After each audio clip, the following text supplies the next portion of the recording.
Salam cerdas, Ibu, Bapak, Saudara-saudara yang saya hormati. Sesi membaca berita dan sedikit komentar dari saya. Kali ini kembali membacakan soal MBG ya.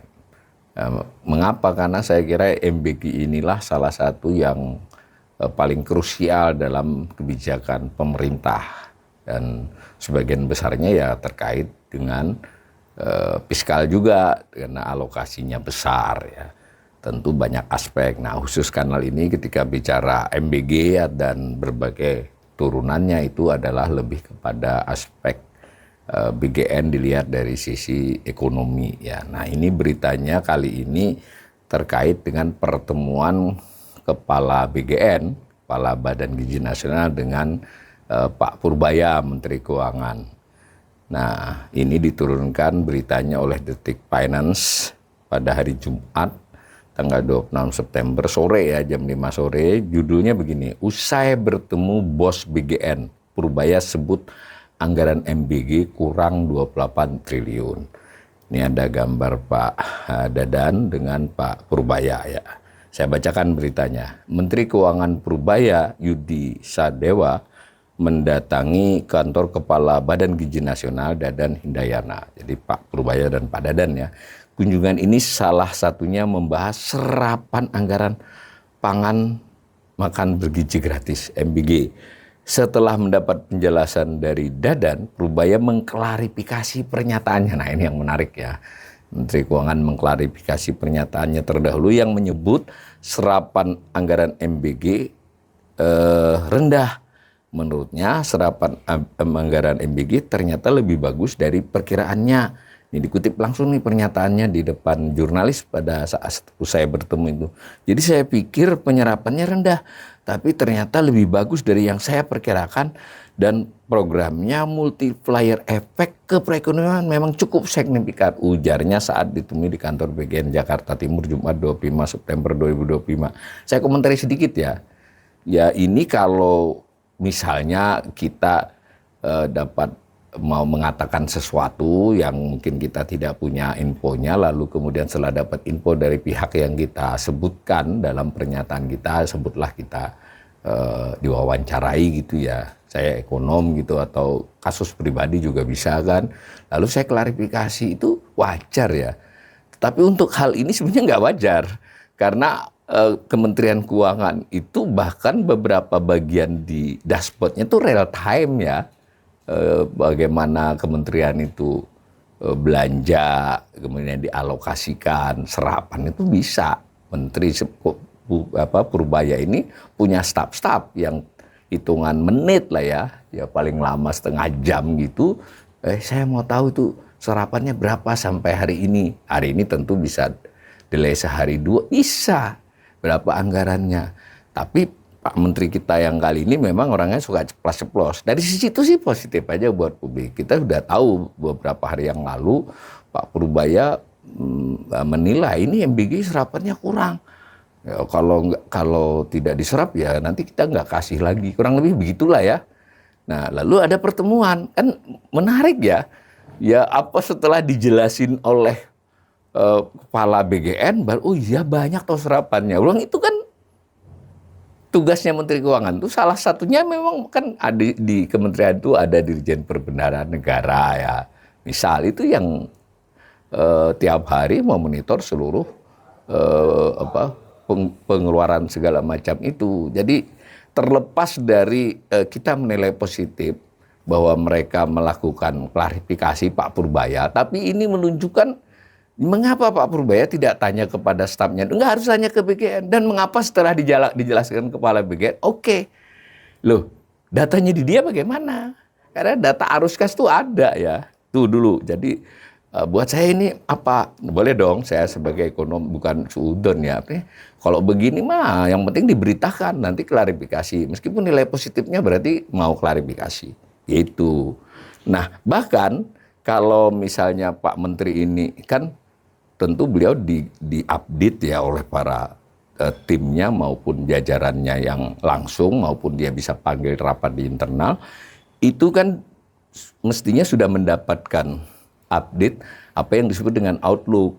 Outlook itu adalah perakiraan realisasi oleh pemerintah, khususnya Kementerian Keuangan yang berperan itu, yang sudah berjalan 6 bulan bagaimana, 6 bulan sisanya bagaimana, namanya outlook, termasuk outlook dari masing-masing KL, kementerian lembaga.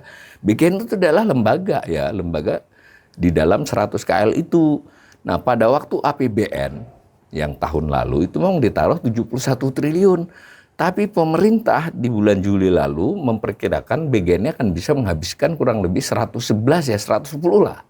Nah, berarti kan 71 tambah ketambahan 29 tuh 30.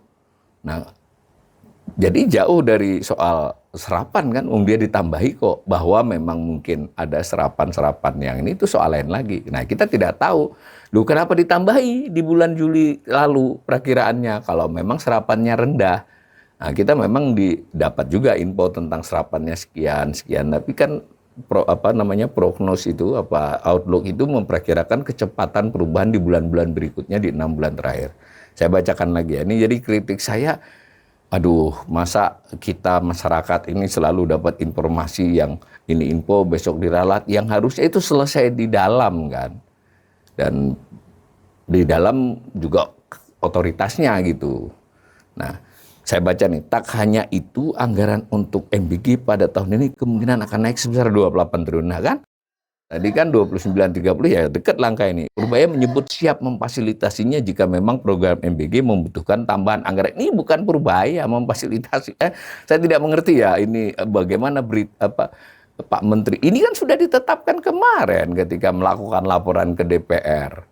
Gitu loh. Jadi malah beliaunya tidak baca itu, lalu hanya dari media mungkin atau dari update yang tidak presisi, MBG tidak terserap. Itu soal lain ya, kita juga memang jadi bertanya-tanya kalau memang tidak terserap ngapain ditambahi.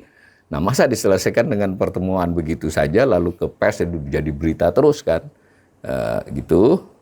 Nah, jadi seperti Pak Dadan tadi jelaskan, saya ingin betul-betul menggarisbawahi ini. Serapan anggaran Pak Menteri Keuangan mesti bertemu kepala badan. Kedua-duanya ini bahkan dapat laporan dari anak buah masing-masing kan sebenarnya kalau detail begini.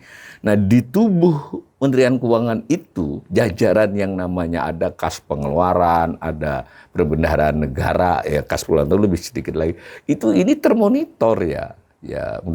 Ya nanti silakan saja kalau pemirsa yang punya info itu.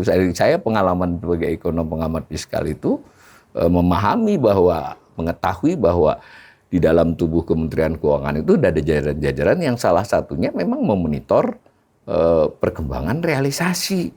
Loh, kalau memang perlu ketemu dulu baru realisasi, ini bagaimana jalannya manajemen fiskal ya? Berarti belanja bisa aur-auran dong. Nah gitu ya. Nah mungkin kurang 20 ya segitu ya. Lalu sebagaimana informasi anggaran MBG tahun 2025 adalah sebesar 71 triliun. Karena target penerima dipercepat hingga 82,9 juta orang, ini berarti akhirnya ya yang akhir, pemerintah juga menyiapkan dana 100 triliun di luar anggaran 71. Nah kan, 100 ini memang tidak semuanya dikasihkan ke BGN ya, ada ke yang lain. Tapi BGN seingat saya dari 71 itu menjadi kurang lebih 110.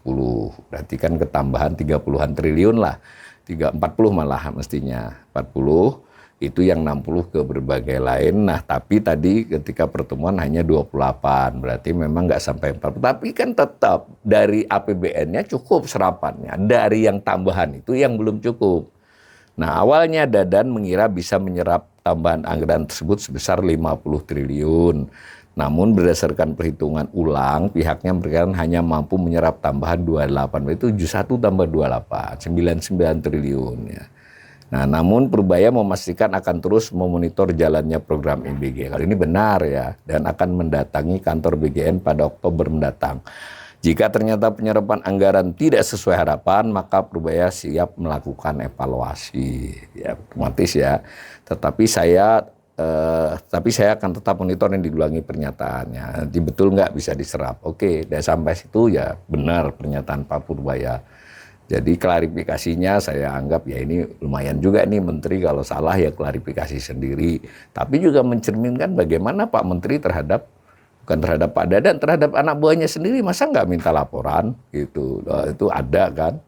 Yang kedua tadi bahwa Belati juga tidak lihat laporan yang pertengahan tahun yang dibuat oleh Kementerian Keuangan bahwa memang akan ditambahi gitu.